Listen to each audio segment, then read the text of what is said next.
인생을 살다 보면 우리를 가장 힘들게 하는 것은 낯선 타인이 아니라 가까웠던 사람의 상처입니다. 젊은 날엔 그 상처마저 화해로 덮어야 한다는 믿음을 가졌지만 나이가 들수록 깨닫게 됩니다. 굳이 모든 사람과 화해할 필요는 없다는 것을요. 오늘은 다산 정약용이 남긴 지혜, 노후에는 상처 준 사람과 화해하지 마라. 이 말을 깊이 들여다보며 우리의 삶에 어떻게 적용할 수 있을지 이야기 나눠보겠습니다. 첫째, 화해에 대한 오해. 우리는 어려서부터 용서와 화해가 미덕이라고 배워왔습니다.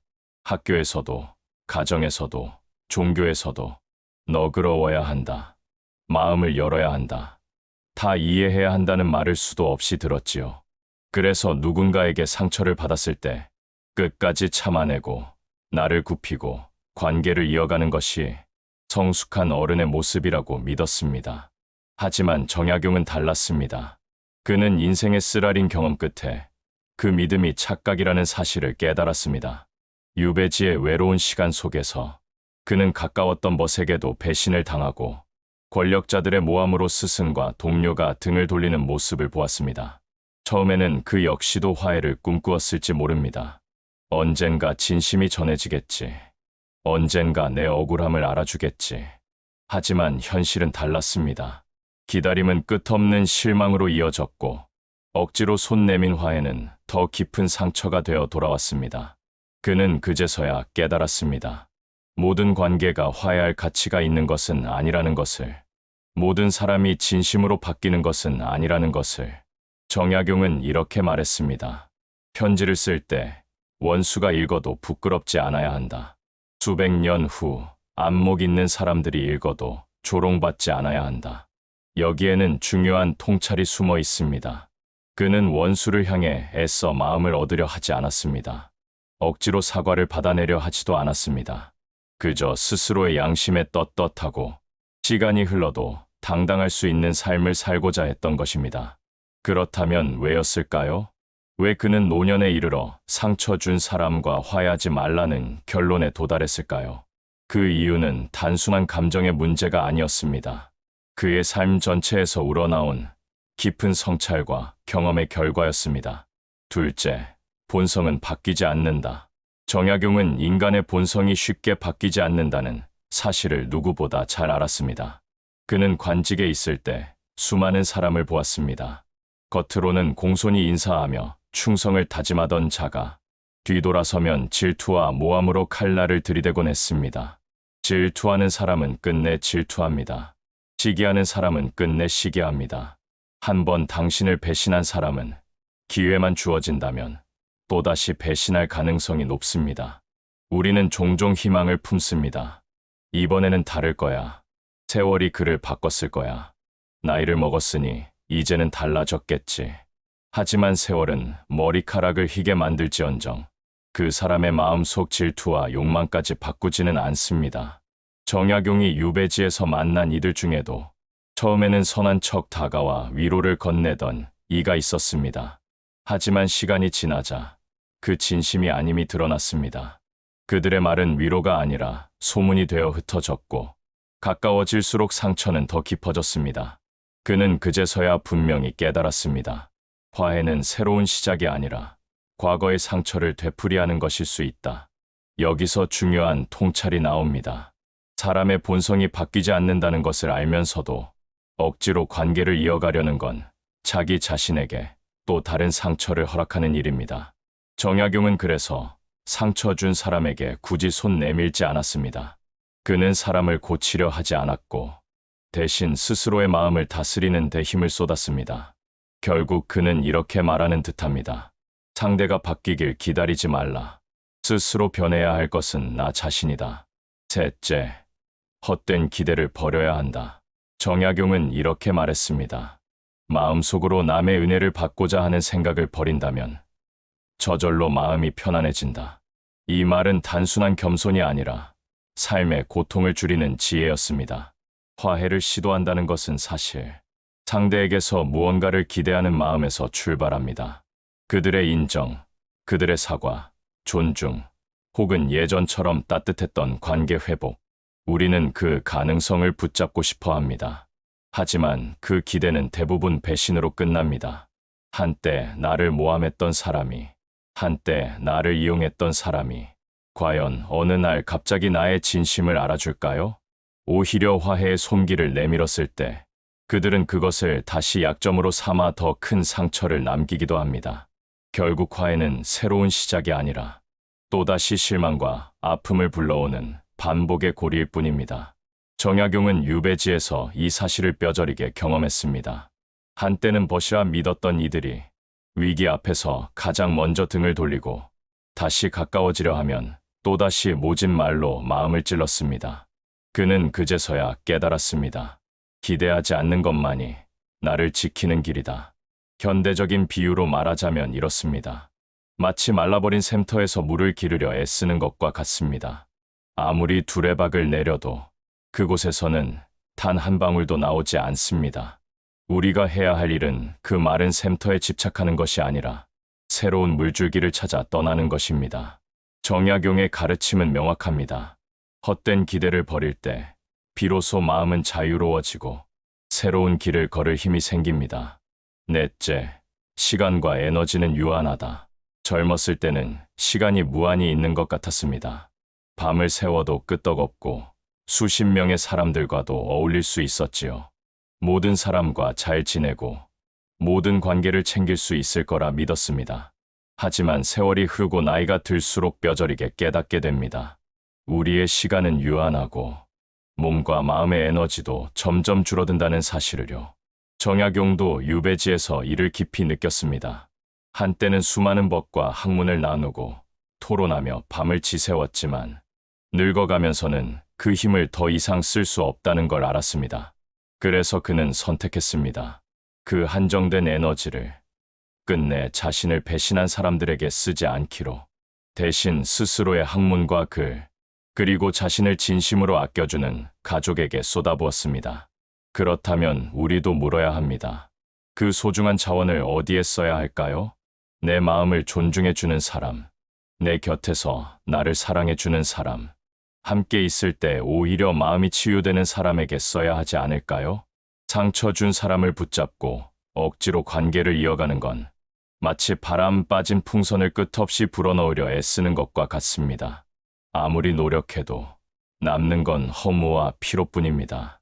결국 상처 준 사람에게 시간을 쓰는 건 스스로에게 벌을 주는 것과 다름없습니다.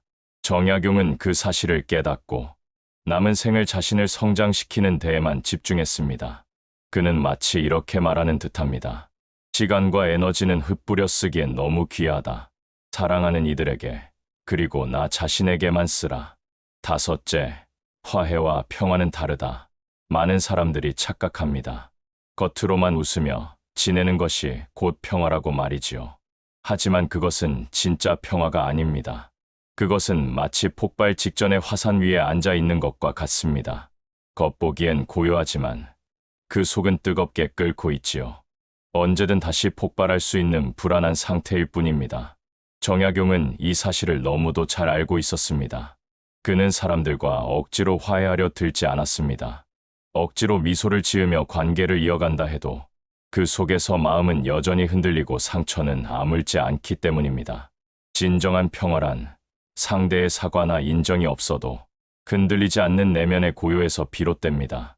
누가 나를 알아주지 않아도 괜찮고 과거가 치유되지 않았더라도 나는 오늘을 살아갈 수 있다는 강인한 마음, 그것이 바로 진짜 평화입니다.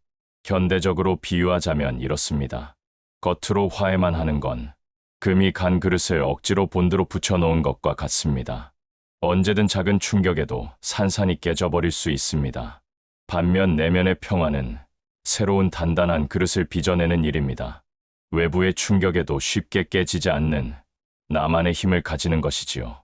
정약용은 우리에게 이렇게 말하는 듯합니다. 화해는 외부의 합의일 뿐이다. 하지만 평화는 오직 내 마음에서만 비롯된다. 진정한 자유는 억지로 손을 잡는 데서 오는 게 아니라 내 안의 고요를 지켜내는 데서 옵니다. 여섯째, 구체적인 방법 어떻게 해야 할까? 정약용은 말했습니다. 현실을 있는 그대로 받아들이라. 상처를 준 사람과 화해하지 않는다고 해서 그것이 당신을 비난하거나 덜 인간답게 만드는 것은 아닙니다.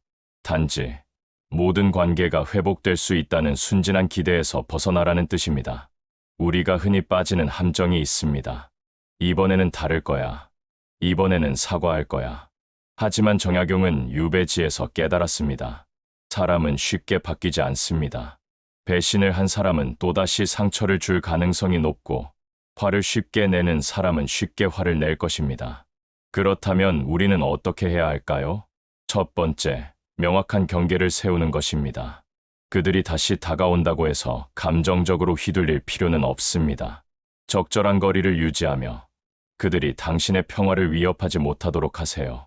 이는 단호함이 아니라 자기 보호이며 자기 존중입니다.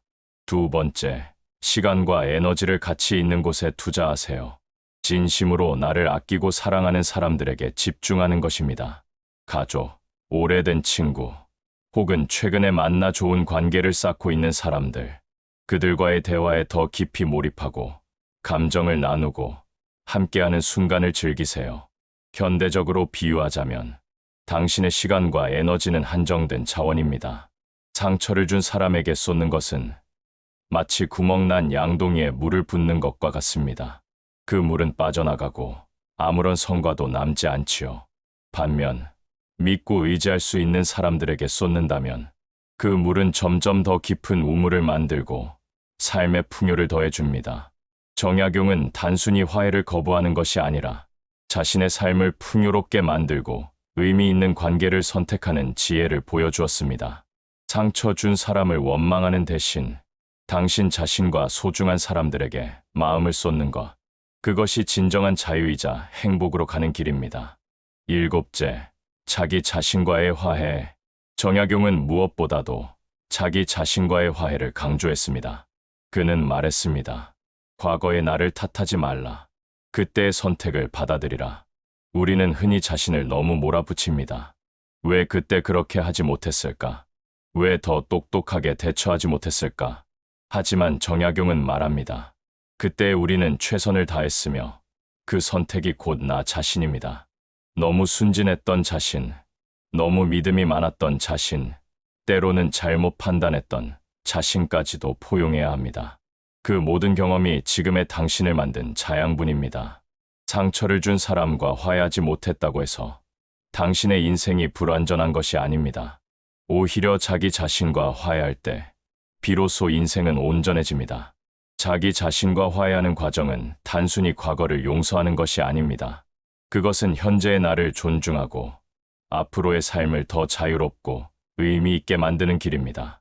자신을 받아들이는 순간 우리는 다른 사람의 인정이나 사과에 휘둘리지 않습니다. 더 이상 남의 시선이나 평가에 자신을 맡기지 않고 스스로를 기준으로 삶을 살아갑니다. 현대적인 예를 들어보겠습니다. 마치 오래된 상처를 치료하는 것과 같습니다. 상처를 계속 바라보며 원망만 한다면 마음은 아물지 않습니다. 하지만 상처를 인정하고 그 경험을 성장의 자양분으로 삼으면 마음속 깊은 곳에서 평화와 자유를 느낄 수 있습니다. 정약용은 유배지에서 홀로 보내는 시간 속에서도 수많은 저수를 남겼습니다. 그의 고독과 자기 성찰은 후세에 큰 지혜로 남았습니다. 우리도 마찬가지입니다. 상처 준 사람과 화해하지 않는 대신 자기 자신과 화해하고 자신을 진심으로 소중히 여기세요. 그 과정에서 진정한 내적 평화와 성장을 얻고 삶의 의미를 한층 더 깊게 만들 수 있습니다. 여덟째, 화해하지 않음으로 얻는 자유와 내적 평화. 정약용은 상처 준 사람과 굳이 화해하지 않아도 삶이 무너지지 않는다는 진실을 깨달았습니다. 오히려 그 선택이 주는 자유와 평화는 상상을 초월합니다. 화해를 억지로 시도하는 것은 마음속 족쇄를 채우는 것과 같습니다. 그 족쇄를 풀어내는 순간 우리는 비로소 자유로워집니다. 정약용은 말했습니다. 상처 준 사람을 의식하되 그들의 마음을 돌리려 애쓰지 마라. 내 양심에 부끄럽지 않은 삶을 살면 된다. 자신을 괴롭히던 불필요한 기대와 관계의 압박에서 벗어날 때 마음속 깊은 평안이 찾아옵니다. 더 이상 다른 사람의 인정이나 사과를 기다리며 고통받지 않아도 됩니다. 그 대신 그 시간과 에너지를 진정으로 소중한 것, 당신을 사랑하는 사람, 당신을 행복하게 만드는 활동에 쓸 수 있습니다. 현대적으로 말하면 상처 준 사람에게 계속 에너지를 쏟는 것은 이미 말라버린 샘에서 물을 길어 올리는 것과 같습니다. 하지만 화해를 포기하고 자신에게 집중하면 새로운 물줄기를 발견할 수 있습니다. 그 물줄기는 자기 자신과 의미 있는 관계에서 흘러나오는 진정한 기쁨과 평화입니다. 정약용이 보여준 지혜는 단순한 회피가 아닙니다. 그것은 선택적 관계와 자기 보호를 통한 현명한 삶의 방식입니다. 우리는 모든 사람과 화해할 필요도, 모든 갈등을 해결할 필요도 없습니다. 진정한 자유는 선택적으로 관계를 유지하고 필요 없는 상처로부터 스스로를 지키는 데서 옵니다. 아홉째, 관계의 선택과 삶의 충만함. 나이가 들수록 시간과 에너지는 점점 한정됩니다. 정약용은 이를 인식하고 자신의 삶을 진정으로 의미 있게 만드는 관계에 집중했습니다. 우리가 해야 할 일은 단순합니다. 상처 준 사람에게 억지로 시간을 쓰는 대신 당신을 진심으로 사랑하고 아끼는 사람들과 더 깊은 관계를 쌓는 것입니다. 오랜 친구든 가족이든 최근 만난 좋은 인연이든 상관없습니다. 함께 있을 때 기쁨과 평화를 주는 사람들에게 집중하세요. 그 과정에서 삶은 충만해집니다. 불필요하고 해로운 관계를 과감히 정리할 때 마음은 더 맑고 깨끗해집니다. 정약용은 말했습니다. 검소한 연후에나 능히 청렴할 수 있고 청렴한 연후에나 능히 자애로울 수 있다. 인간관계도 마찬가지입니다. 필요 없는 관계를 정리하고 선택과 집중을 해야 진정으로 맑고 따뜻한 마음을 가질 수 있습니다. 또한 정약용은 좋은 말도 가려서 하고 충고도 살펴서 하라고 강조했습니다. 상처 준 사람에게 굳이 화해를 선언할 필요도 복수할 필요도 없습니다. 그들을 비방하지 않고 조용히 자신의 길을 걸어가세요. 그 길이 바로 당신의 평안과 행복을 지키는 길입니다. 과거의 상처와 원망에 매달리며 화해를 강요하는 삶은 자신의 가능성과 시간을 갉아먹습니다. 하지만 자신을 사랑하고 자신에게 중요한 사람들과 의미 있는 시간을 쌓는 삶은 당신에게 진정한 자유, 평안, 행복을 가져다 줍니다. 결국 정약용의 지혜는 명확합니다. 노후에는 상처 준 사람들과 억지로 화해하지 말고 자기 자신과 화해하며 당신을 아끼고 사랑하는 사람들과 더욱 깊은 관계를 만들어라. 그 선택이 진정한 성숙과 지혜, 삶의 충만함으로 이어집니다. 오늘 우리는 정약용의 지혜를 따라 노후에 상처 준 사람과 억지로 화해하지 않아도 되는 이유와 그 실천 방법을 살펴보았습니다. 화해하지 않음은 결코 냉정함이나 회피가 아닙니다. 그것은 선택적 관계를 통한 자기 보호이며 마음의 평안을 지키는 현명한 방식입니다. 진정한 평안은 다른 사람의 사과나 인정에서 오는 것이 아니라 자신의 마음 속 깊은 고요와 자유에서 옵니다. 과거의 상처에 매달리느라 시간을 낭비하지 마십시오. 그 대신 진심으로 당신을 아끼고 사랑하는 사람들과 시간을 쌓으세요. 그들에게 더 많은 관심과 사랑을 주고 의미 있는 관계를 만들어 가세요. 노후에는 상처 준 사람과의 불필요한 관계를 억지로 이어가기보다는 자신과 화해하고 자신을 존중하며 자신이 진정 행복할 수 있는 삶에 집중하는 것이 중요합니다. 정약용의 삶이 보여주듯 외롭더라도 자신의 길을 묵묵히 걸어가는 사람이야말로 진정한 자유와 평화를 누릴 수 있습니다. 오늘 이 시간을 통해 여러분이 과거의 상처를 내려놓고 자신과 주변 사람들에게 더 집중할 수 있는 계기가 되길 바랍니다. 끝으로 기억하세요. 상처 준 사람에게 화해를 강요하지 않아도 당신은 충분히 소중하고 가치 있는 존재입니다. 당신의 남은 인생은 당신의 선택과 마음가짐에 따라 더욱 아름답고 충만해질 수 있습니다. 감사합니다.